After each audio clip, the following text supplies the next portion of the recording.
ในวันที่15กันยายน2025บริษัทประกันภัยแห่งประเทศลาวจำกัดผู้เดียวได้จัดพิธีมอบรับหน้าที่ผู้อำนวยการใหญ่ระหว่างทานกี้อาโปวีผู้อำนวยการใหญ่บริษัทประกันภัยแห่งประเทศลาวจำกัดผู้เดียวผู้เก่าและทานปริญญาเอกนางแสงอรุณอินมีไซ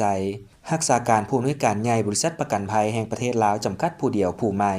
โดยการเข้าร่วมของทานสุริวัฒน์สุวรรณจุ่มคำรองรัฐมนตรีกระทรวงการเงินมีหัวหน้ากรมคุ้มครองรัฐวิสาหกิจการเงินคณะอำนวยการคณะแผนกพนักงานตัวแทนขายประกันภัยและคู่ร่วมธุรกิจเข้าร่วมท่านพูนวันไสยวงศ์รองหัวหน้ากรมจัดตั้งกระทรวงการเงินได้ขึ้นผ่านข้อตกลงรัฐมนตรีกระทรวงการเงินว่าด้วยการแต่งตั้งรักษาการผู้อำนวยการใหญ่บริษัทประกันภัยแห่งประเทศลาวจำกัดผู้เดียวและรับฟังการรายงานผลงานที่พ้นเด่นในการเคลื่อนไหวจัดตั้งปฏิบัติเวียกงานในระยะผ่านมานับแต่ปี 2006 ถึงปัจจุบันด้วยความมุ่งมั่นและวิสัยทัศน์ตลอดระยะเวลา 19 ปีผ่านมาจากนั้นได้มีการเซ็นบทบันทึกมอบรับหน้าที่ระหว่างทานกี้อาโปวีอำนวยการใหญ่ผู้เก่าและทานปริญญาเอกนางแสงอรุณอินมีไซรักษาการผู้อำนวยการใหญ่ผู้ใหม่โอกาสนี้ท่านสุริวัฒน์สุวรรณจุ่มคำรองรัฐมนตรีกระทรวงการเงินได้มีคำเห็นโอ้ล้มและสมเสยต่อทานกี้อาโปวีตลอดระยะเวลาของการเป็นผู้บริหารชี้นำพาการเคลื่อนไหวดำเนินธุรกิจที่ผ่านมา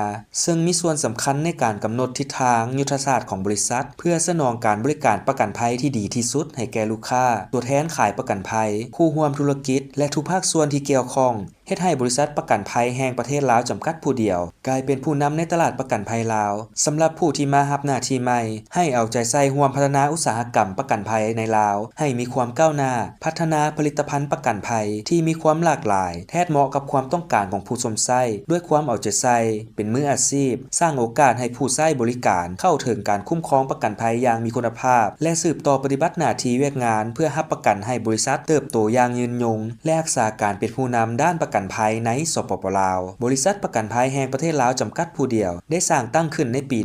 1990 ถือหุ้นโดยรัฐบาลแห่งสปป.ลาว